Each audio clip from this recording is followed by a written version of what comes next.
Entonces, el programa fuente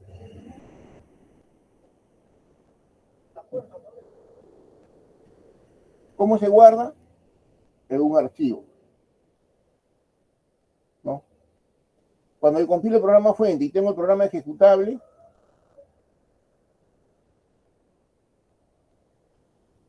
¿qué cosa es? Es un archivo. Cuando tengo una imagen de un proceso, ¿no? ¿No? Imagen, ¿no? De un proceso, por ejemplo, va a ser un archivo temporal, ¿no?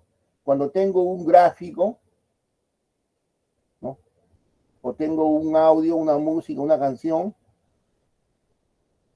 todos se van a guardar como archivo, ¿no? Entonces, la idea del archivo es la idea fundamental para el almacenamiento de información, ¿no? Información de cualquier tipo, texto, código binario, ¿no? Imágenes, música, etc. Y el sistema operativo tiene entonces que trabajar con esta noción, ¿ya? Porque la idea del archivo me permite almacenar, guardar para después, aunque también, ¿no? Para su procesamiento actual, ¿no? También es factible.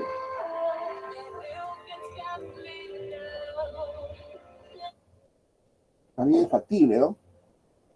Entonces, tenemos un concepto fundamental que es el concepto del archivo y que es necesario para guardar, almacenar, ¿no? Y un conjunto de datos que va a ser procesado ahora o después. Entonces, el archivo es ese objeto, esa unidad lógica, ¿no? ¿Ya? Indivisible, ¿no? Porque porque no solamente un objeto con contenido, sino también un objeto con atributos, ¿no? Claro, un archivo se puede partir en dos, pero cada parte será pues un archivo por sí mismo, ¿no? Entonces, este archivo, que es una unidad de almacenamiento, tiene atributos, ¿no? Vamos a ponerlo por acá mejor.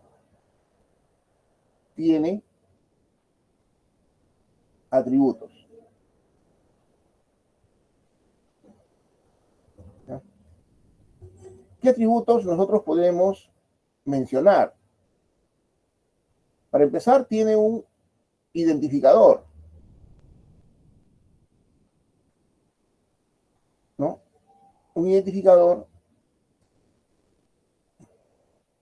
que puede ser lo mismo que el nombre del archivo,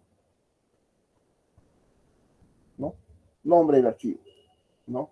El archivo datos.dat, por ejemplo, ¿no?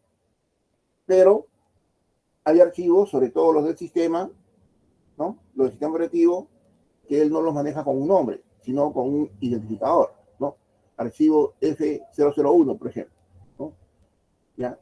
Etcétera, ¿no? Entonces, pero hay un elemento que va a referenciar de forma única, ¿no?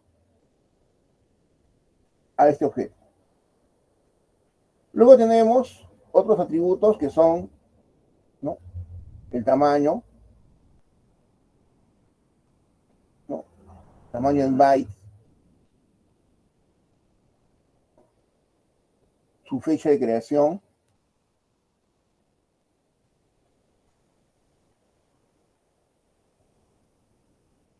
fecha de creación, lo cual implica día y hora, fecha de creación, propietario, propietario, ¿no? O sea, quién lo creó, ¿no? Generalmente el archivo es propiedad de quien lo creó, ¿no?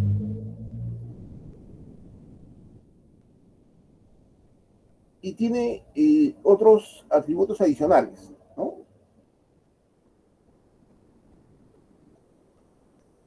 A ver, ¿qué otro más tenemos por acá? podemos tener, por ejemplo, la accesibilidad,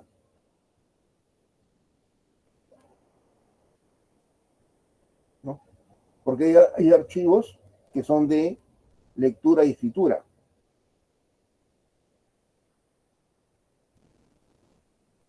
Pero hay archivos donde yo le puedo modificar el permiso y pueden ser solamente lecturas,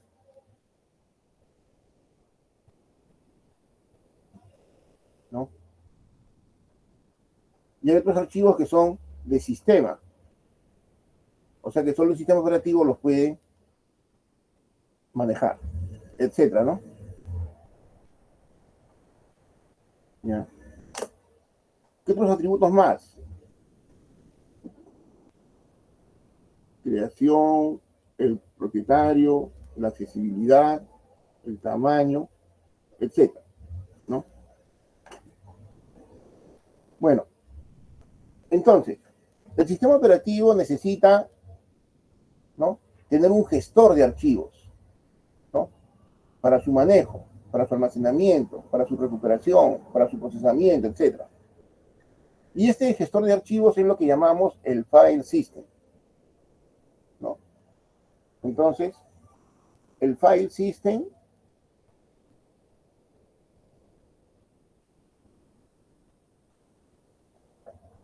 es el gestor de archivos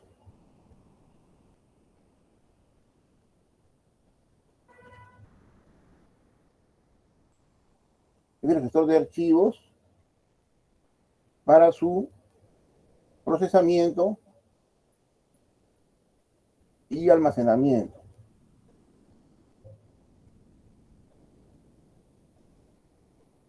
Y obviamente es un componente fundamental del sistema operativo, porque cuando uno trabaja con un sistema operativo, ¿no?, quiere manejar elementos, ¿no?, que son por un lado los procesos, los programas de ejecución, y por otro lado son los archivos, ¿ya?, porque al final todo se maneja, ¿no?, y produce archivos, ¿no? La idea del archivo es una idea fundamental, ¿ya? Entonces, yo necesito que el sistema operativo tenga un módulo, ¿no?, al que llamamos el file system, que es un gestor, ¿no? A través de él es que se van a crear, se van a accesar, se van a obtener, se van a procesar, ¿no?, etcétera, etcétera, etcétera, a estos archivos. Ahora, el archivo o el file system, ¿no?, el file system es propio de cada sistema operativo. Entonces, el file system de Linux es diferente al file system de Windows, ¿no?, en cuanto a su estructura, su organización, ¿no? Y así, cada sistema operativo maneja su propio esquema de file system, ¿no? E incluso dentro de cada tipo de sistema operativo esto ha ido evolucionando. El Windows, por ejemplo, ha tenido tipos de file system básicos, ¿no?, pero que luego han ido cambiando con los años. Y esto ha ido, ¿no?, evolucionando, digamos así, hasta tener file system modernos que son en cierta medida compatibles con versiones anteriores, pero ya no con muy anteriores, ¿no? Entonces, el file system tiene, ¿qué cosa? Tiene estructura de datos, que es la forma como físicamente se almacenan los datos, ¿no? ¿Ya? Entonces, acá hay estructuras de datos que van a permitir almacenar, ¿no?, los archivos, ¿no? Hay que tener en cuenta que el archivo tiene una, ¿no?,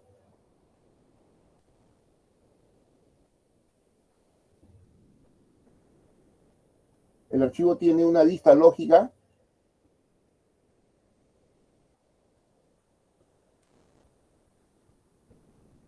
es decir, para el usuario, para el sistema, tiene que manejarse como una unidad.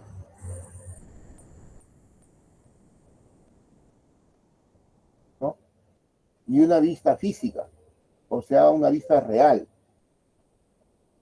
Esta vista real es cómo está físicamente el archivo almacenado, por ejemplo, en el disco duro, ¿no? Entonces, en el disco duro, un archivo, vamos a ver que no ocupa un espacio contiguo, sino que tiene bloques, bloques pero que están enlazados, como si fuera una lista enlazada. Entonces, ¿ya? Van a estar repartidos en el disco duro, ¿no? Tus bloques. Pero, ¿no? Para el usuario y para el sistema, esto tiene que manejarse como si fuera un bloque contiguo, ¿ya? Bueno, entonces, el file system tiene dos cosas. La estructura de datos, que define cómo se va a almacenar, cómo se va a recuperar, ¿no? Los datos que forman parte de un archivo, y aparte tiene lo que llamamos las primitivas de uso, o sea, las funciones,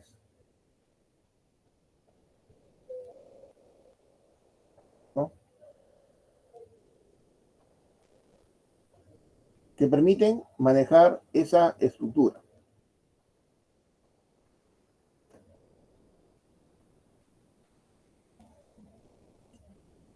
Ahora, en estas primitivas de uso, ¿no? Vamos a tener operaciones generales,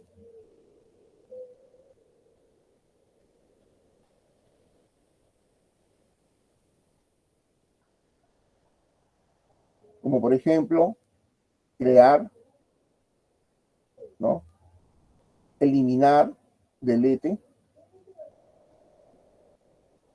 renombrar, cambiarle de nombre, ¿no? Copiar, ¿no? ¿Qué más? Eliminar, copiar, renombrar.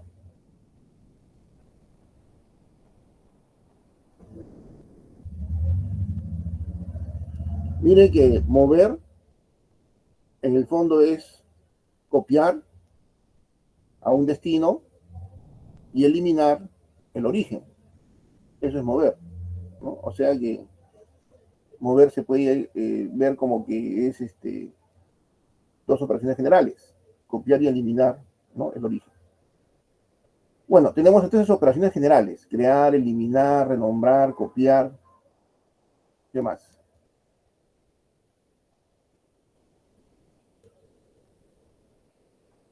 Y en el caso de, también hay operaciones para cambiar de alguna manera de atributo, ¿no? Por ejemplo, hay atributo, por hay un comando attrib en el DOS, ¿no?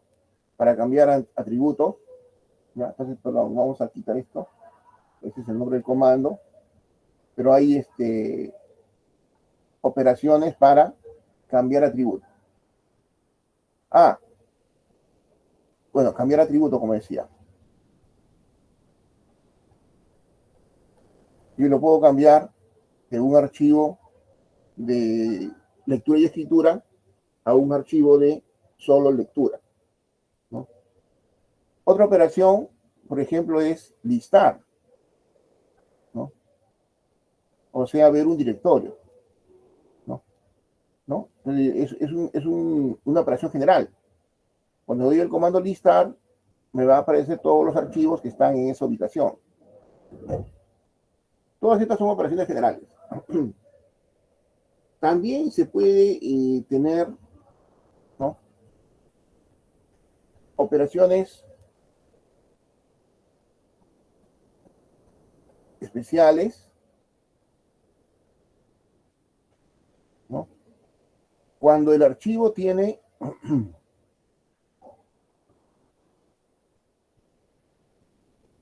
cuando el archivo tiene estructura interna. ¿A qué me refiero con esto? ¿No? El archivo en general es un bloque de datos, ¿no? Un bloque de datos, ¿no? Como si cogiéramos un montón de bytes y ese montón es el archivo. Pero hay ciertos tipos de archivos que son creados y se especifica que van a tener una cierta estructura interna, ¿no? Es decir, son archivos, ¿no? Basados en unidades internas, que son conocidos como, ¿no? Registros, ¿no? Pero no son los registros de la CPU, por si acaso, no confundir. La palabra registro es muy usada en muchos ámbitos, ¿no? Registros del archivo, ¿no? Entonces, como el archivo está estructurado internamente y se ha especificado, ¿no? Qué tamaño son sus registros e incluso qué estructura tienen, entonces yo puedo para esos casos tener operaciones especiales, ¿no? Como por ejemplo insertar registro, eliminar registro, ¿no? ¿Ya? Y aquí también tenemos eliminación física y eliminación lógica. Eliminar, ¿ya? En ambos casos desaparece, pero en el primero solo desaparece para el uso, pero se mantiene físicamente. Mientras que en un caso de eliminación física desaparece completamente incluso en el almacenamiento. Insertar, eliminar, ordenar, etcétera. Y hay otras operaciones para la accesibilidad. Por ejemplo, bloquear. Yo puedo bloquear un registro porque lo voy a procesar y entonces otros no podrán, ya, este es bloquear registro, porque en términos generales también hay bloquear, pero bloquear archivo,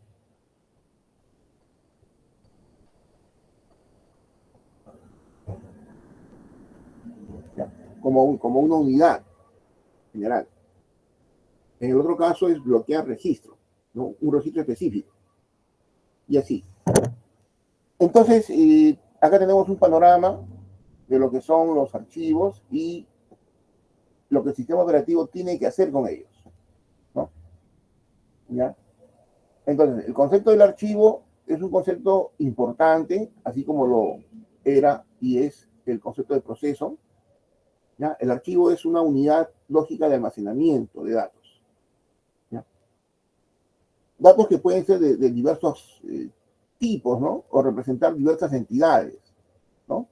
Archivos de textos, archivos binarios, archivos gráficos, de música, qué sé yo. Pero que todo, ¿no? Se convierte en un bloque de bytes, ¿no? Este es el archivo. Ya la aplicación sabe cómo interpretar el contenido de esos bytes. Entonces, el archivo tiene una serie de atributos. El archivo tiene una serie de atributos. Eso también va a ser poco o bastante, dependiendo de qué grado de información necesitamos asociado al archivo. ¿Ya? Pero hay algunos atributos que son fundamentales, como por ejemplo el nombre del archivo, ¿no? Tu fecha de creación también es importante. Y también es importante quién lo creó, ¿ya? ¿Quién lo creó? Incluso el archivo hereda, hereda características que tiene el propietario, ¿no? Es decir, si el propietario es un usuario que tiene bajo nivel, ¿no? Que solo puede hacer determinadas cosas. Entonces, el archivo que crea ese propietario es un archivo también que tiene pocas restricciones. En otras palabras, es fácil de borrar por el sistema. Pero si el propietario es un usuario de alto nivel, los archivos que él crea tienen algunos atributos que lo hacen a ese archivo más seguro, ¿no? Porque ya no se puede borrar, ya no lo puede borrar cualquiera, por ejemplo. Bueno, entonces, todo archivo tiene un conjunto de atributos. ¿Ya? ¿Qué atributos se van a registrar? Depende del sistema operativo, ¿ya? Pero hay algunos atributos que sí son bastante fundamentales, como los que ahí se mencionan. Bueno, y entonces, ¿qué es el file system? El file system es el módulo del sistema operativo que se encarga de gestionar, ¿no?, a estos archivos para su procesamiento y para su almacenamiento, ¿no? Este file system es un módulo que está en el kernel del sistema operativo, ¿no? O sea, en el núcleo, ¿no? Y este file system es un componente fundamental, ¿no? Miren, nosotros en un sistema operativo, si no tuviéramos el concepto de archivos, o si lo tuviéramos muy primitivo como era en las primeras épocas, nos sería muy difícil trabajar, ¿no? Nos sería muy difícil trabajar. Nuestras aplicaciones no tendrían tanto de dónde obtener y en dónde guardar lo que procesa. Entonces, el concepto de archivos es fundamental. Bueno, entonces, el file system es el módulo del sistema operativo, ¿ya? Y es un módulo fundamental, es un módulo que está en el kernel, en el núcleo del sistema operativo, y este file system es el gestor de todo lo relacionado a archivos, en cuanto a su procesamiento y en cuanto a su almacenamiento. Este file system tiene dos grandes componentes, ¿no? Por un lado, su definición de estructura de datos, ¿ya? Y esto va a depender del sistema operativo, ¿ya? Porque no es lo mismo la estructura de datos que usa Linux que la estructura de datos que usa Windows, ¿no? ¿Ya? Entonces eso depende de cada sistema operativo. E incluso ha ido evolucionando. Entonces el file system comprende dos grandes partes: la estructura de datos en sí y las funcionalidades básicas, ¿no?, para manejar a esas estructuras de datos, lo que llamamos las primitivas de uso. Entre esas funcionalidades básicas, ¿no?, hay algunas que son para operaciones generales, que manejan al archivo como una unidad por fuera, pero sin ver su interior. Ahí podemos crear archivo, eliminar archivo, renombrar archivo, copiar archivo, ¿no?, listar un directorio para ver qué archivos hay, bloquear archivo, pero todo eso por fuera, viéndolo el archivo como un bloque, ¿no?, sin ver o sin saber qué es lo que tiene dentro, ¿no? Bueno, sabemos que tiene un bloque de bytes, pero no sabemos qué es eso, o para qué se va a usar, ¿no?, o cómo se va a usar, ¿ya? Adicionalmente, como decíamos, en cuanto a la estructura de datos, el archivo lo vemos nosotros como una unidad, como un bloque consecutivo. Pero en la práctica, cuando se almacena en el disco duro, este archivo físicamente puede estar, ¿no?, en bloques, ¿no?, repartido en bloques. Pero entre estos bloques hay una secuencia. Esa secuencia la maneja el file system para poder reconstruir el archivo, ¿no?, cuando sea necesario, ¿no?, para ir proporcionando las partes del archivo cuando sea necesario. A ver, señores, esto es en términos generales. No sé si tienen alguna pregunta, alguna observación sobre el file system.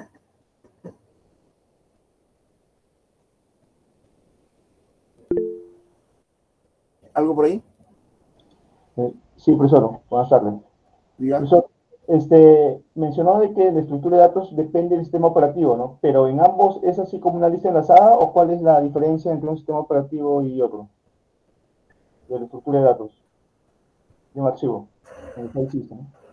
La estructura de datos, como decía, es propia de, de cada sistema operativo, ¿no? ¿Ya? Cada sistema operativo.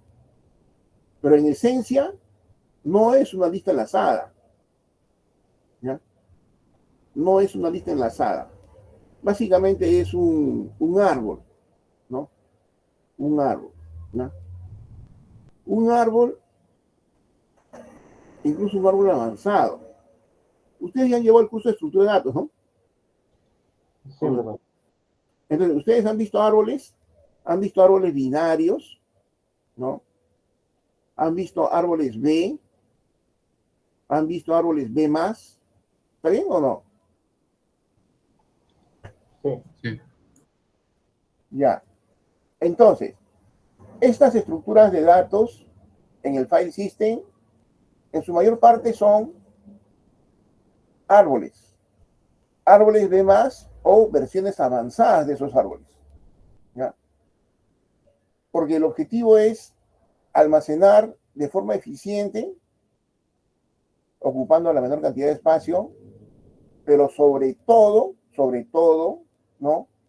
Su recuperación, su procesamiento. Cuando yo quiero almacenar un archivo, yo quiero que se almacene pues, de forma rápida.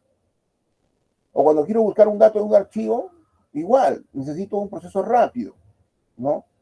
Entonces, las estructuras de datos que se usan en un file system son las más avanzadas, ¿no? Que se tienen en cuanto a estructura de datos. Entonces, no es una lista enlazada. Ya yo lo he puesto ahí como indicando que hay una secuencia, pero no es típicamente una lista enlazada. En realidad, son árboles B más, pero ¿no? De los avanzados, ¿no? De los avanzados, ¿ya? Entonces ustedes, no, no tienen, lo primero, árboles binarios, ¿no? Árboles binarios de búsqueda incluso, ¿no?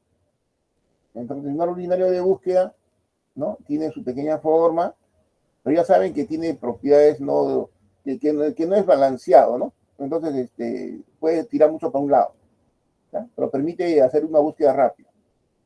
Árboles binarios de búsqueda, por ejemplo, balanceados, ¿no? Que trata de mantener los niveles no muy dispersos, ¿no? ¿Ya? Balanceados por altura, qué sé yo, ¿no? ¿Ya? Entonces, árboles de más, ¿no? Entonces ya vamos a tener esquemas bastante elaborados, ¿no? En estas estructuras de datos avanzadas, el objetivo es que mis operaciones de inserción, eliminación, ¿no? Etcétera, etcétera, sean hechas de forma rápida, sobre todo búsqueda, por ejemplo, ¿no? Entonces, ahí se tienen estas estructuras de datos avanzadas, ¿ya? Entonces, los sistemas operativos en su file system usan estructuras de datos avanzadas que les permiten manejar archivos, ¿ya? Recuerden que el archivo no está como un solo bloque, sino está como varios bloques repartidos en el disco duro, ¿no? Y por lo tanto, esta estructura de datos tiene que manejar, ¿no? Toda esa cantidad de información, que no es un solo bloque, sino que son infinidad de bloques, ¿ya? Y tiene que mantener ¿cómo se llama? La, la unidad lógica, ¿no? ¿Ya? ¿Ya? Entonces, las estructuras de datos utilizadas son estructuras de datos avanzadas, pero mayormente en el tipo árbol B más y sus formas avanzadas. ¿Ya? Entonces, ahí hay todo un terreno y esto es, bueno, complicado, seguramente ustedes ya lo han conocido, ¿ya? Y a mí también me parece complicado, pero ya la gente que está metida en esto, pues ya hace librerías, ya hace, ¿no? Para hacer este manejo. Bueno, entonces, el file system, por un lado, implica las estructuras de datos y por otro lado, las funciones que van a actuar sobre esa estructura de datos. Ahora, historia del file system, ¿no? En el caso de Windows, ¿no? En el caso de Windows,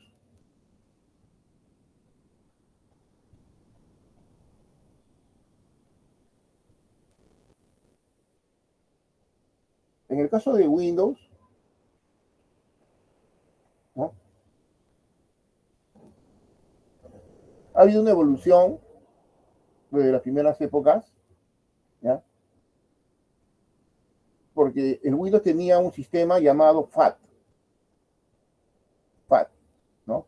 Que es el File Allocation Table.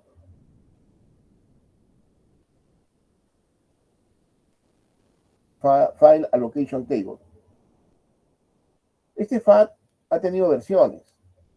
El FAT 12, que se usaba en disquetes, el FAT 16, que ya se usaba en discos duros, el FAT 32, ¿no? Que es una versión mejorada. Este de acá es disquete, ¿no? Estos ya eran discos duros, pero fue una versión mejorada del FAT 32 sobre el FAT 16, ¿no? Disco duro. Entonces, este DOS, ¿no? Al principio era FAT 16 y después ya cambió a FAT 32 en sus versiones de Windows ya, ¿no? Entonces, por ejemplo, si yo digo estructura de un FAT 32, bueno, FAT 32 es un sistema específico, es un tipo específico de sistema de archivos, un file system. Utiliza entradas de 32 bits en su tabla de asignación de archivos, ¿no? Porque estos sistemas usan una tabla. Esa tabla es la que se llama FAT32 o FAT16, ¿ya? Entonces acá dice que cada entrada de la tabla es de 32 bits. Entonces, yo tengo una tabla, ¿no? Una tabla, porque el nombre mío dice File Allocation Table, ¿no? Entonces, yo tengo acá una tabla y en esa tabla, ¿no? En este caso, 32, ¿no? 32 bits, el ancho de cada entrada de la tabla.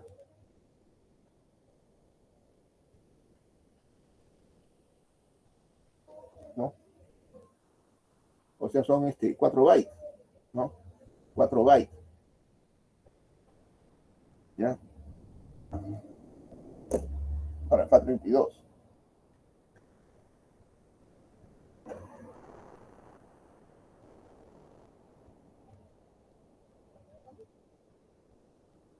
Para FAT32. ¿No? Ahora,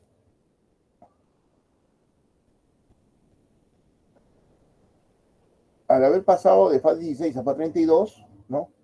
Es capaz de direccionar un mayor número de unidades de almacenamiento o clúster, ¿no? Acá también hay otra cosa, ¿no? Nosotros mencionamos que en el disco duro, con ustedes ha sido, creo que no, ¿no? Ya me estoy confundiendo ya, estoy hablando, creo, del curso de arquitectura. Con ustedes hablamos de cilindros, pistas, sectores, ¿o no? No, pues. Ya, entonces ahí ya me estaba confundiendo. Eso es de los discursos de arquitectura, ¿ya? Porque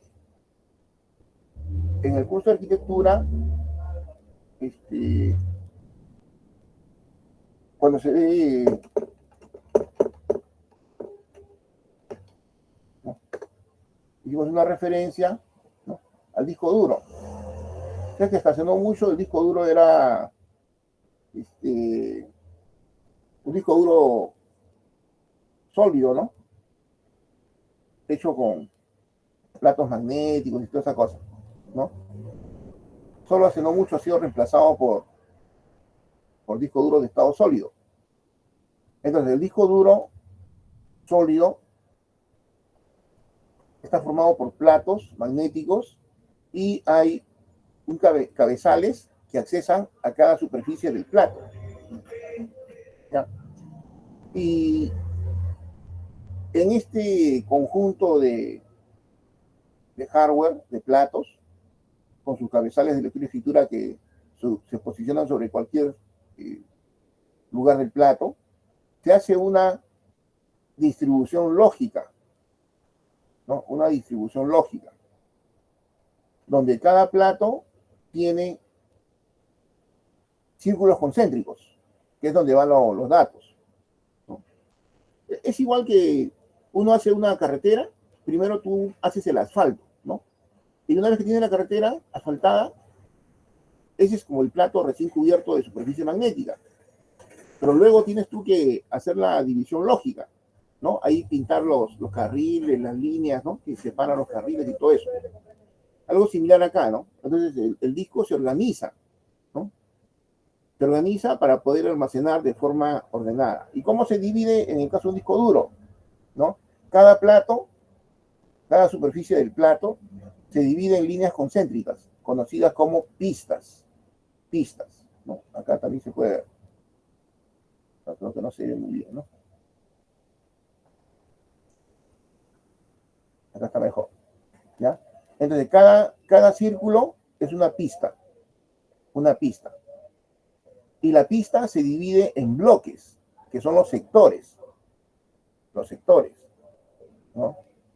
¿Ya? Y las pistas del mismo número que pertenecen a discos diferentes se conoce como un cilindro, ¿no? Entonces, hay una organización física en el disco duro, bueno, al menos esto en el disco duro mecánico, porque ya casi ya no hay prácticamente el disco duro mecánico, pero en el disco duro mecánico, ¿no? Había una organización hardware, ¿no? Basado en cilindros, pistas y sectores. Y la unidad mínima de grabación es el sector, ¿no? El sector, ¿no? ¿Ya? Entonces, el sector es la unidad mínima de grabación en el hardware. Pero eso, ahora que tenemos disco duro estado sólido, seguramente ha cambiado, ¿no? Bueno, pero para referenciarlo, siempre es bueno.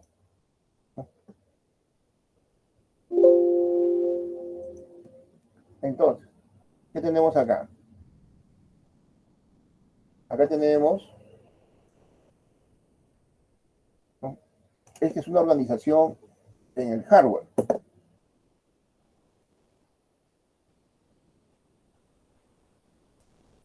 Un estándar, ¿no? Porque como vuelvo a repetir, ya casi ha cambiado, ¿no?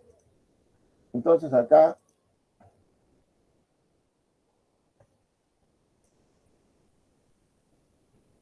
hablamos de una organización hardware del disco duro.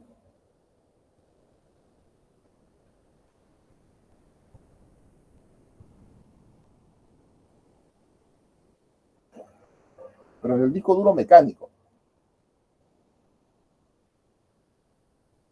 ¿no?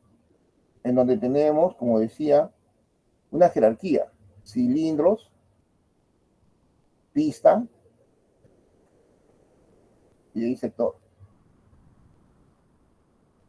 ¿no? Entonces, el sector es la unidad mínima de grabación, ¿ya? El sector es la unidad mínima de grabación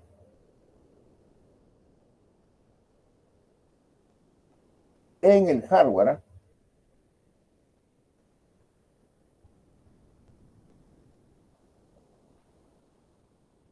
En el hardware, no en el software, en el hardware. Entonces, yo grabo un dato, ¿no? Grabo un dato. Por ejemplo, un sector puede tener 512 bytes.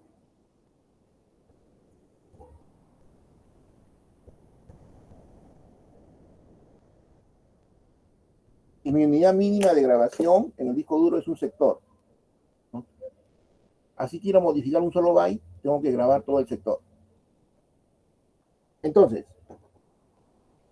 este sector tiene el dato y tiene el CRC. Tal vez no han escuchado ustedes hablar del CRC, ¿no? El CRC es importante,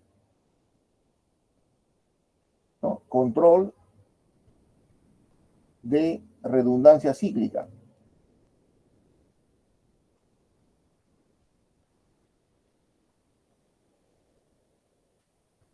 Control de redundancia cíclica. Básicamente es un código, ¿no?,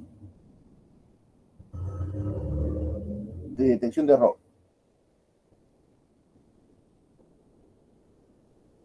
Porque yo necesito grabar, pero necesito saber que lo que he grabado está bien grabado. Eso es muy importante, ¿no? Yo necesito saber que lo que he grabado quedó bien grabado, ¿no? Entonces, para eso se usa el CRC. El CRC es un código de detección de error. Muy importante, ustedes deben tener presente esto del CRC porque lo van a escuchar en varios sitios. Se usa no solamente para el almacenamiento, sino también para la comunicación. Porque cuando yo envío un paquete de datos por internet, ¿no?, viaja el paquete de datos, pero junto con su CRC, que es su código de detección de error. Entonces, el sistema puede saber si los datos han llegado bien chequeando el CRC, ¿no? Como el CRC es un código binario que resulta del dato, entonces yo puedo verificar eso. Puedo verificar eso. A ver, ¿acá hay alguna pregunta?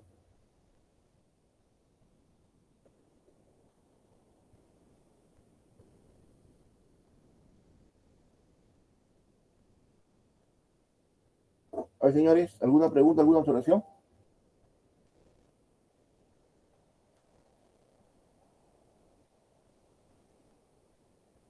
Señores,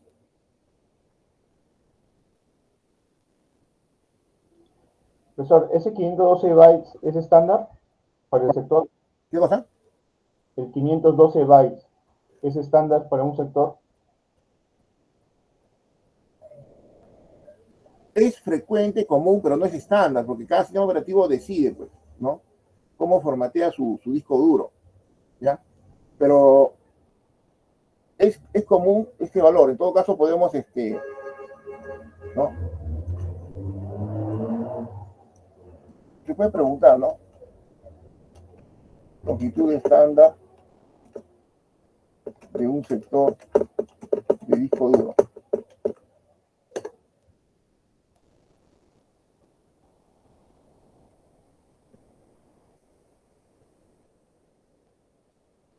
$512 bytes, ¿no? Y en formatos avanzados 4K. En formatos avanzados no. 512 bytes de manera estándar. De manera estándar. ¿Ya? Entonces, los sistemas operativos pueden aceptar ese estándar o pueden cambiarlo, pero por lo general siguen el estándar. Entonces, el sector es la unidad mínima de grabación en el disco duro a nivel físico. A nivel físico. ¿Ya? A nivel físico. El sector tiene los datos, un bloque de datos que vamos a grabar, y tiene el CRC. Este CRC es importante porque se usa bastante, tanto para el almacenamiento como para la comunicación. Se ha vuelto un estándar. El CRC, control de redundancia cíclica, es un código de detección de error. Este CRC responde a un algoritmo, ¿no? Responde a un algoritmo, ¿no? Algoritmo CRC. Entonces, en este algoritmo, lo que se hace es dividir el bloque de datos, ¿no?, por un polinomio, ¿no? Un polinomio, ¿ya? Bueno, tiene su secuencia, ¿no? Y al final me da un valor binario. Ese valor binario depende del bloque de datos, ¿no?, según el algoritmo, ¿ya? Entonces, ¿cómo uso yo el CRC? Para empezar, el cálculo del CRC no lo hace el software, ¿no? En la actualidad lo hace el hardware, ¿ya? Porque eso, ¿no?, es tan útil que ya hay circuitos de hardware que lo hacen automáticamente. O sea, el software no tiene por qué estar haciendo eso. Ya eso simplemente lo hace el hardware, ¿no? Hay circuitos que hacen ese cálculo del CRC automáticamente. Entonces, por ejemplo, cuando yo grabo un sector, ¿no?, cuando yo grabo un sector en el disco duro, yo tengo un dato, ejemplo, ¿no? Yo voy a grabar un bloque. Quiero grabar un bloque de datos. Tengo mi bloque de datos que justo cabe en un sector, ¿no? Data.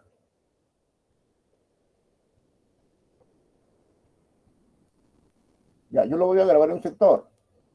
Pero ¿qué es lo que hago? A este bloque de datos, yo le aplico el algoritmo del CRC, ¿ya? Y obtengo el CRC, digamos que es 1011, ¿ya? Ese es el CRC. Este CRC depende de este bloque de datos. Entonces, lo que hago a continuación es, ¿no?, grabar el sector. Yo grabo el sector. En el sector, yo grabo, ¿no?, el dato, la data, los 512 bytes, y también grabo el CRC, que he calculado mediante el algoritmo.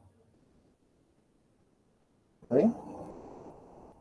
Pero luego, al grabar el sector, ¿con esto será suficiente?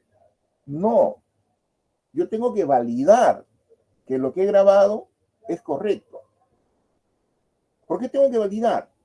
Porque los dispositivos, en este caso el disco duro y otros componentes electrónicos, tienen una tasa de error, una probabilidad de fallo. Entonces, el disco duro, en su superficie magnética, metálica, lo que sea, puede fallar con los años, con el tiempo, ¿no? Entonces yo necesito saber que lo que he grabado está bien, bien grabado. ¿Cómo lo hago? Bueno, tengo la data que he recibido y que quiero grabar, le aplico el algoritmo del CRC, esto me da una combinación binaria que es el CRC, ¿no?, que ha sido obtenido de la data. Luego yo grabo el sector, la data y su CRC. Y luego tengo que verificar que está bien grabado. ¿Cómo verifico? ¿No? ¿Ya?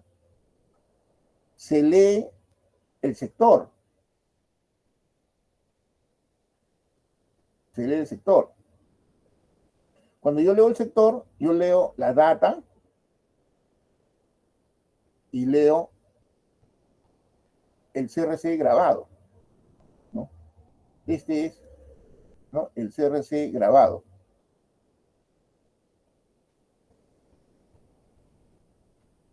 Ahora, yo leo el sector, leo la data y leo el CRC grabado. Sobre esta data que yo he leído, es la data que está grabada en el disco, en el sector.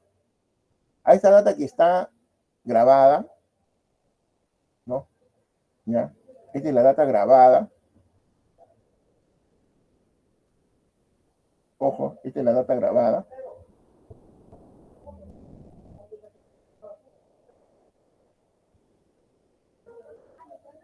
A esta data grabada yo le aplico el algoritmo, ¿no?, del CRC. Y esto me da un CRC, ¿no?, que tiene que ser igual al CRC que está grabado y que yo acabo de leer.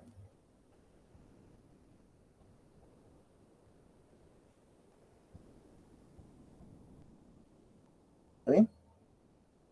Entonces, sobre la data que ha sido grabada, la leo, ¿no? Y a eso que he leído le aplico el algoritmo y calculo un CRC. Ese CRC tiene que ser el mismo que el CRC que fue grabado, ¿no? Si no es el mismo, significa que la data grabada no es la data original. Algo cambió un bit o algo por ahí, ¿ya? Ahora, si son iguales, entonces OK, ¿ya?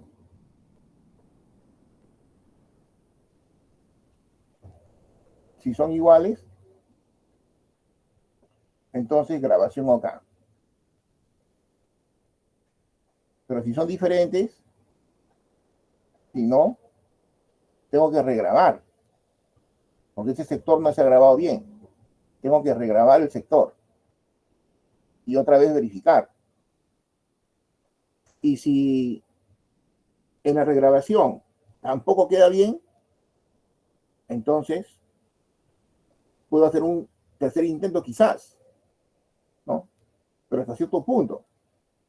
Si me vuelve a dar falla, es porque ese sector del disco duro a nivel físico está fallando, ¿no? La superficie magnética con la que se recubrió el plato ya se ha gastado, qué sé yo.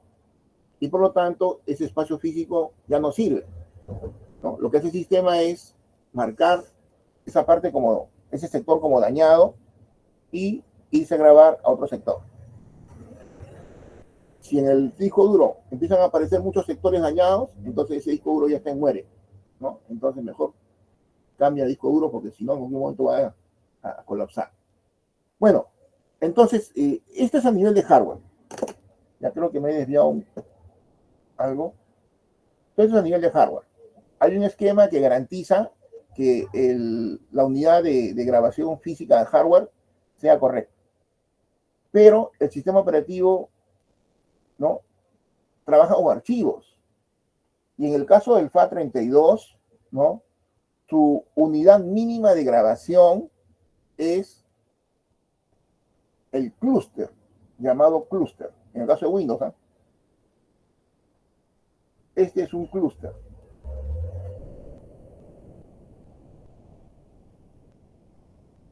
Entonces, acá, esta tabla FAT32, para un archivo tiene, ¿no?, un enlace y la dirección del clúster. Y este clúster ya casi como si fuera una lista embalsada o un árbol. Bueno, la cosa es que este va a direccionar al siguiente clúster del archivo. El clúster es la unidad mínima de grabación para el sistema operativo. Entonces, el clúster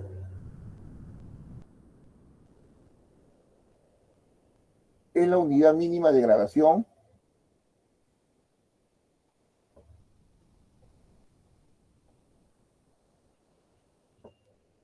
para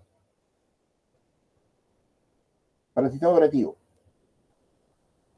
Ojo que estamos hablando acá de Windows, ¿no? En otros sistemas operativos algo similar, pero tiene otro nombre. Entonces, el clúster es la unidad mínima de grabación para el sistema operativo. Clúster FAT32 Windows. Bueno, ahí me da el tamaño, también estándar, 4K generalmente. Por ejemplo, acá, no sé si se ve bien, ¿ya? Los file system de Windows, ¿no? El FAT12, que era para disqueteras, básicamente. FAT16, que después cambió y evolucionó a FAT32. Y el FAT32, si bien todavía se puede usar, porque los USB se formatean en FAT32. Pero ya los discos duros usan NTFS, ¿no? Es el nuevo sistema, la nueva estructura de datos para el Windows, ¿no? El NTFS es la versión moderna, el New Technology File System. Entonces, un clúster. El clúster en FAT16, ¿no?, de 2K a 64K. En FAT32, de 4K a 32K. Y en NTFS, estándar 4K. Entonces, un clúster 2K, 4K. Digamos que el FAT32, 4K. Entonces, en FAT32, un clúster, ¿no?, típicamente tiene 4 kilobytes. Entonces, el sistema operativo divide el archivo en clústeres. Es como si fuera una página, ¿no? El archivo lo divide en clústeres. Cada clúster es de 4 kilobytes. ¿Ya? Y esos clústeres lo va a repartir en el disco duro. ¿Ya? Porque no necesariamente tiene que estar contigo, puede estar en cualquier lugar del disco duro. ¿Ya? Lo reparte en el disco duro, ¿ya?, en clústeres, bloques de 4K, ¿no? ¿Ya? Y en la tabla, en la FAT32, tiene un puntero hacia el primer clúster. Hacia el primer clúster. Y de ahí puede reconstruir o recuperar el resto del archivo, ¿no? En algún momento, por ejemplo, aparecían unos virus que te borraban el directorio, ¿no? Unos virus malditos que te borraban el directorio. Es decir, uno veía el directorio de un USB o del disco duro, y tú entrabas a una carpeta y dentro de la carpeta veías puros símbolos de escritura china, ¿no? Y tus archivos, mala suerte, ¿no?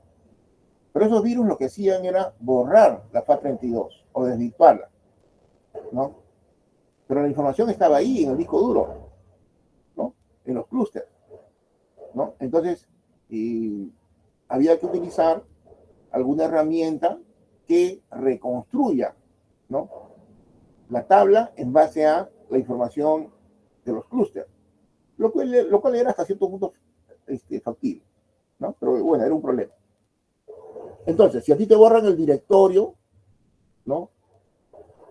Ya no sabes cómo accesar a los contenidos.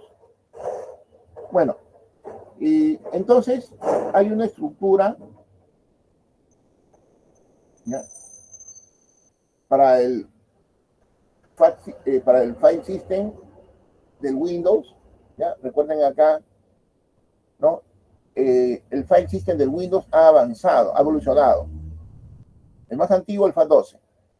Luego el FAT16 en la época de DOS y el FAT32 en la época de Windows, en las primeras épocas de Windows. Pero en la actualidad, el sistema utilizado por Windows es el NTFS. ¿Ya? Es la versión mejorada del FAT32. NTFS es New Technology File System. ¿Ya? Entonces, hay una serie de herramientas de software que me permiten a veces mapear, ¿no? Dónde está ubicado un archivo en el disco duro. ¿Ya? Entonces yo puedo, usando esas herramientas de software, seleccionar un archivo y ver dónde está repartido en el disco duro. Y ahí yo voy a ver que está fraccionado, está por aquí, un pedazo por aquí, un pedazo por allá, etc. ¿Ya? Pero la tabla hace la unidad lógica. Ahora, eso también cuando uno formatea, cuando uno hace particiones, ahí uno puede especificar, ¿no? Dice, ¿cómo formatear? Como FAT32 o como NTFS, ¿no? También, a veces también se puede seleccionar la opción. ¿Ya? Bueno, entonces el FAT32 es el file system del Windows estándar. ¿Ya? Tu versión mejorada es el NTFS, ¿no? Ya, entonces ahí, por ejemplo, hubiese sido también interesante si alguno exponía sobre el file system de un archivo, ¿no? Eso por ejemplo, es algo que en su informe, en su presentación, tendrían que tocar, mínimamente, ¿no? ¿Qué file system usa el sistema operativo con el cual van a trabajar? ¿No? Entonces, ya, y más o menos cómo es ese file system que tiene ese sistema operativo, ¿no? Entonces, ahí ya se hace un pequeño panorama, ¿no? Entonces, acá, estructura del FAT32 de Windows, ¿no? Y ahí, pues, ¿no? Se tiene una idea, ¿no? Pero vuelvo a repetir, es una estructura de datos. Hay herramientas de software que me permiten mapear, ¿no? Pero en general yo no debería estar metiendo la mano directamente en esa estructura de datos, ¿no? Ya, porque el sistema, voy a desvirtuar pues el archivo, ¿ya? A ver, ahí dice NTFS File System, va a tener una tabla maestra, Master File Table, bitmap, una directorio de datos, archivo y bueno, los clústeres que se van a repartir. Ya, entonces, hay toda una jerarquía, ¿no? De uso, ¿no? ¿Ya? Acá está, ¿no? Por ejemplo, En el disco duro tenemos un boot sector, el sector de arranque. Ese es el que engancha con el sistema operativo. Luego tenemos el File Allocation Table, ¿no? La tabla de asignación de archivos. ¿Ya? Eso está, ¿no? Al principio del disco duro. ¿No? Y es un área importante. ¿Ya? Esta tabla de asignación de archivos no solo tiene información de los archivos, sino también tiene información sobre los directorios. Porque el directorio es un archivo, ¿no? Es un archivo cuyo contenido son, pues, referencias a archivos. Y luego ya vienen los clústeres, ¿no? Que es casi como una lista enlazada, que son los diferentes bloques en los que se divide el archivo, ¿no? Y todo eso se reparte en el disco duro. Ya, entonces, ustedes pueden leer información sobre el file system, y en el caso de Windows hay bastante información, ¿ya? Entonces hay bastante información, ¿ya? Bueno, pero son, como les digo, estructuras de datos y enlaces y todas esas cosas, ¿no? ¿Ya? Pero así es como se guardan los archivos en el sistema. ¿Ya? Y esto lo maneja el gestor de archivos del sistema operativo, ¿no? ¿Ya? ¿Alguna pregunta, señores? Sí, diga. Profesor, yo me acuerdo que había formateado un USB en formato FAT32, pero o sea, cuando se formatea así en un formato específico, o sea, para qué serviría eso? Para hacer compatibilidad con versiones anteriores de repente. Pero en el caso del en el caso del USB es FAT32 nada más, estándar, ¿no? Entonces, ¿para qué lo vas a formatear como FAT16? No tiene sentido, ¿no? Porque ya no se usa ya. A no ser que estés usando disquetes, esas cosas, ¿no? Entonces, los USB se formatean automáticamente en FAT32. El disco duro se formatea en NTFS. ¿Ya? A ver, ¿el NTFS puede leer el FAT32? Sí. Pero el FAT32 no va a leer al NTFS. ¿Ya? Entonces, ahí va a tener que hacerse una conversión y todo eso. Bueno, entonces el sistema operativo Windows usa FAT32 todavía, ya sea para versiones anteriores de Windows o para los USB. Pero los discos duros, en el caso de los sistemas Windows modernos, se formatean como NTFS. ¿Ya? NTFS es la versión moderna, la versión última de Windows, del sistema de archivos Windows. NTFS, New Technology File System. Es una versión mejorada, de su sistema de archivos. Por eso a veces cuando ustedes ven un disco duro, propiedades, ¿no? Entonces dice tipo de formato NTFS, como está en el gráfico, ¿no? ¿Ya? Podrían verse propiedades del disco duro y ahí dice, ¿no? ¿En qué tipo de formato está? NTFS. Entonces el NTFS es un formato más moderno y bueno, pues, ¿no? Es una estructura, ¿no? Como dice acá, son atributos y node, son árboles al final, son árboles, ¿no? Pero es una estructura elaborada, pues. ¿Sí? Ustedes saben que estructuras de datos pueden llegar a ser bastante elaborados, ¿no? Pero la idea es buscar eficiencia, ¿no? Eficiencia en el acceso y en la actualización. ¿Ya? Bueno, y en el caso del Linux, que es otro sistema operativo bastante conocido, su file system también ha evolucionado, ¿no? Ven acá, vamos a separar esto. ¿Ya? En el caso de Linux,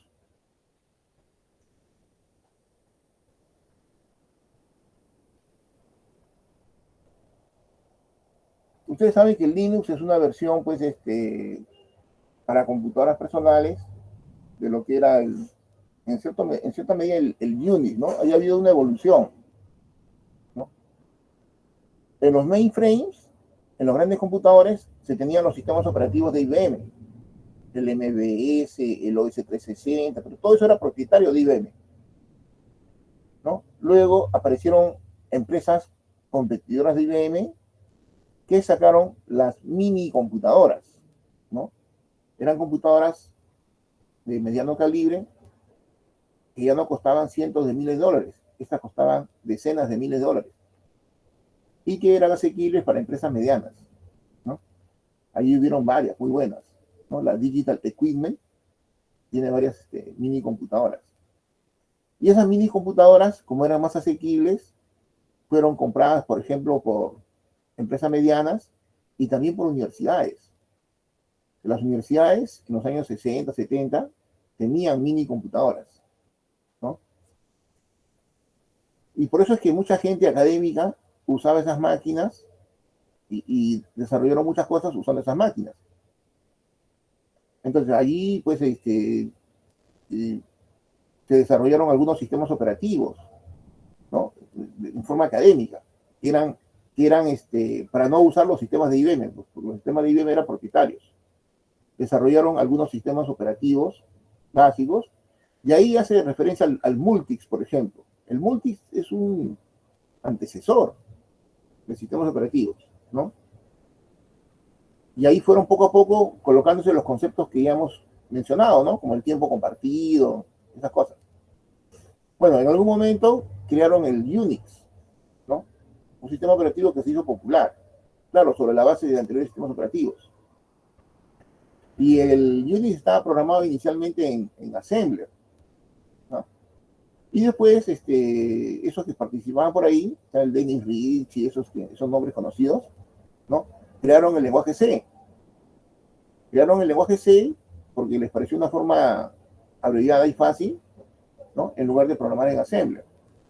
Y luego reescribieron todo el sistema operativo Unix en lenguaje C, ¿no? Y el lenguaje y el sistema operativo Unix se volvió muy popular, ¿no? En las instituciones académicas como sistema operativo para mini computadoras, ¿ya? Y en algún momento aparecieron unas implementaciones de tipo didáctico académico, ¿no? Recuerdo el Minix, que aparecía en un libro muy clásico de sistemas operativos, ¿no? Con un poco de código. De toda esa información la cogió pues Linus Torvalds y la pasó a un entorno de microcomputadoras y creó un kernel básico, ni siquiera pues, no, completo, un kernel básico, o sea, un núcleo básico, ¿no? Del sistema operativo, su kernel, ¿no? Y le puse de nombre pues Linux, ¿no? Ya no era Unix, era Linux, ¿no? Por su nombre y todo eso, Linux. Y con la ayuda de mucha gente que se interesó por el proyecto, hicieron ya un kernel mucho más sólido, ¿no? El Linux. Bueno, en el caso del Linux, que vuelvo a repetir, es una versión moderna de lo que es el Unix, o en todo caso un descendiente hasta cierto punto de ese Unix conocido. También tiene un sistema de archivos, pero obviamente no es el que usa Windows, pues tiene un sistema de archivos EXT, ¿no? X, que también ha ido evolucionando, ¿no? ¿Ya?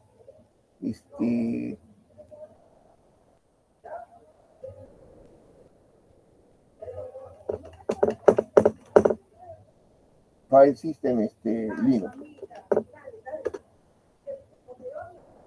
¿Ya? Ahí tenemos una evolución. Bueno, acá estamos hablando de estructuras.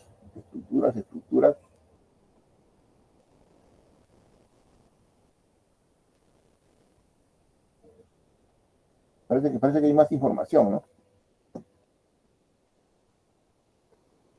A ver si acá.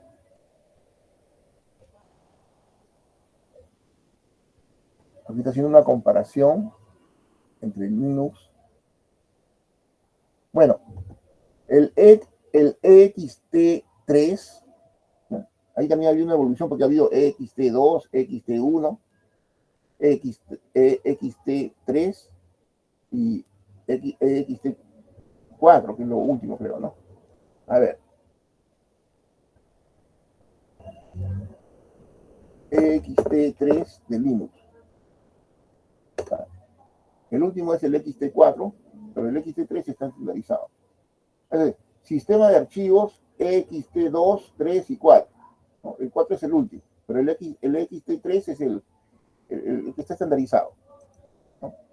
Entonces, este es otro sistema de archivos, otro tipo de estructura de datos, ¿no? ¿Ya?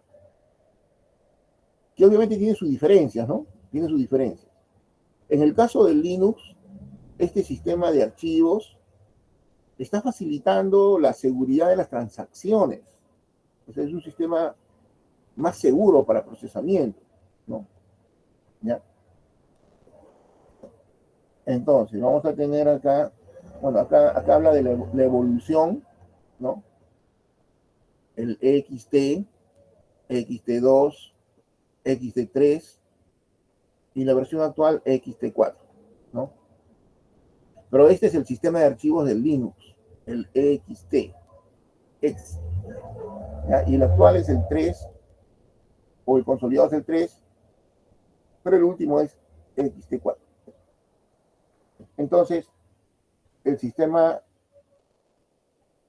Linux usa, ¿no?, el ext3, ¿no?, y en su versión mejorada ext4.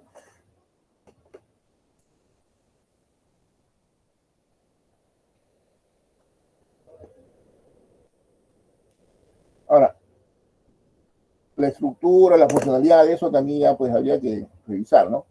Ese también podría haber sido un tema de trabajo, ¿no? Para alguien que se ponga a revisar las estructuras de datos, cómo están enlazados. Y miren que hay información técnica, ¿no? Hay información técnica, ¿no? Cómo se organizan ¿no?, los archivos, ¿no? En este caso. Ahora, esa es la información de almacenamiento. Otra cosa es la organización lógica de los archivos, ¿no? Que se va a dar en que se va a dar en un entorno de mayor nivel, ¿no? Por ejemplo,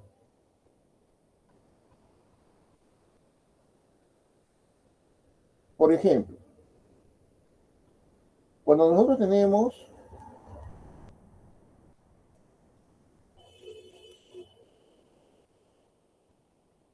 a ver, aquí tenemos, ya, entonces, a nivel de estructura de datos, Linux, ¿no? Tiene ext3, ext4, ya. Esa es estructura de datos. Ahora,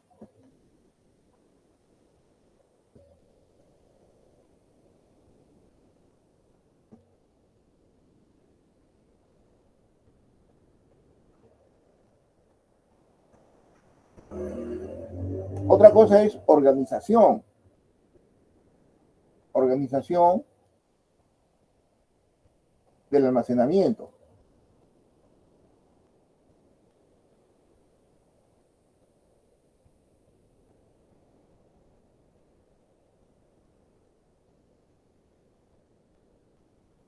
Organización del almacenamiento. Ustedes saben que en el Windows nosotros tenemos la raíz, ¿no? La raíz. En la raíz pueden estar colgados, ¿no? En DOS se llamaban directorios, pero en Windows se llaman carpetas, ¿no? Pueden haber carpetas o pueden haber archivos. Los archivos ya son unidades terminales, pero las carpetas pueden tener, ¿no?, dentro otras carpetas, o sea, lo que se conoce como subcarpetas,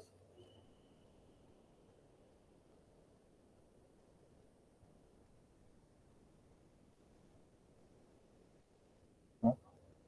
Una subcarpeta es aquella que está contenida dentro de una carpeta, ¿no? Pero en el fondo es una carpeta en sí. O sea que sea sub no significa que tenga menos peso. Simplemente está dentro de otra carpeta nada más, ¿no? Su carpeta. Su carpeta, que en sí es una carpeta, que puede tener archivos también, ¿no? Ahora, en el caso de Windows, hay carpetas que son estándares, ¿no? Por ejemplo, yo tengo Program Files, ¿no? Tengo Users, ¿no? Y así tengo varias carpetas, ¿no? Users, Documents.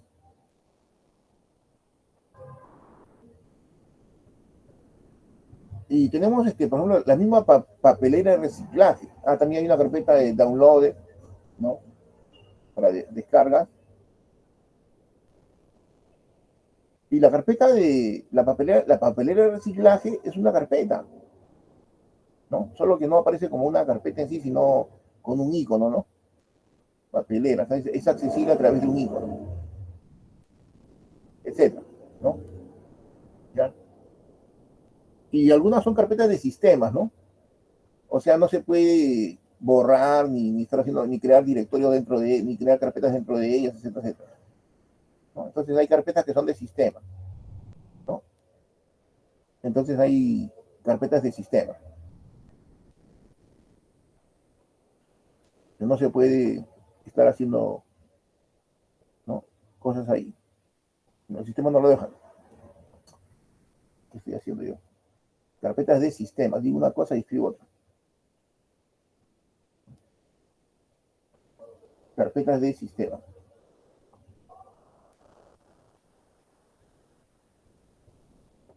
¿Listo? Ya. Entonces hay una organización de la información, pero ya en un nivel que es para el usuario, ¿no? Porque lo otro que hemos mencionado sobre el clúster y todo, esa es una organización para el hardware, ¿no? Para el hardware. Aquí tenemos ya una organización para el usuario, que es lo que él va a ver, ¿no? Y en el caso del Linux, también él tiene su propia organización, ¿no? Entonces, es fácil, ¿no? Tener una visión.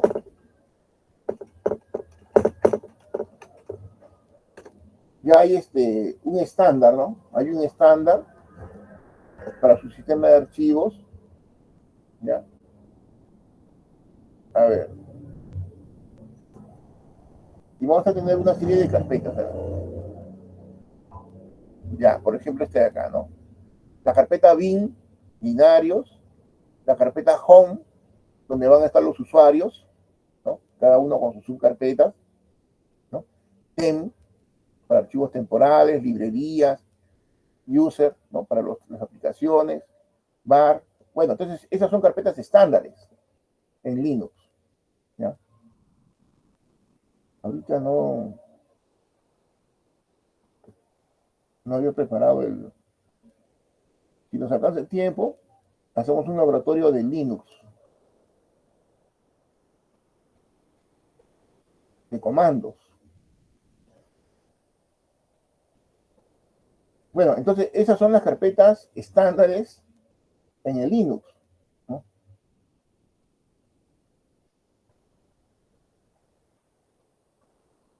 Ya, esta de acá es una buena...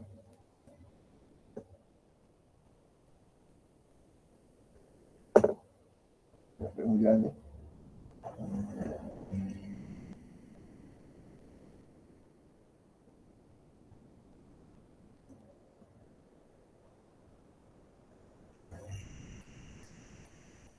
Entonces, así como el Windows tiene sus estructuras,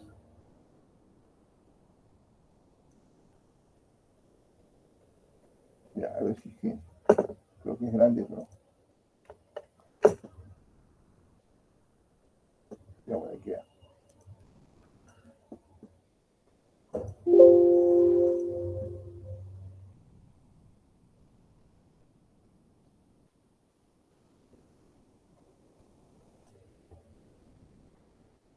Entonces, en el caso del Linux, vamos a tener su propio su propia organización. ¿Ya? Su propia organización. La carpeta bin, la carpeta home, la carpeta tmp, lib, user, etcétera, etcétera. Entonces, cuando uno se conecta a Linux, caes dentro de la carpeta home, ¿no? Que sería como el user de Windows, ¿no? Algo así. Y aparte Linux te restringe. Tú no puedes estar ahí yendo de carpeta en carpeta o haciendo cosas o creando cosas que no te corresponden. Linux es mucho más restrictivo, digamos, ¿no? Es mucho más seguro. Ya. A ver, ¿alguna pregunta, señores? ¿Hacemos un intermedio o... Sí, profesor, un break, por favor. A ver, déjenme analizar esto. Ya. A ver.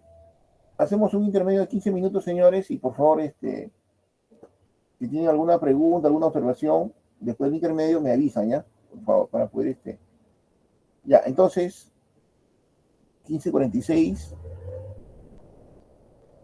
a las 4. Ya, señores, intermedios.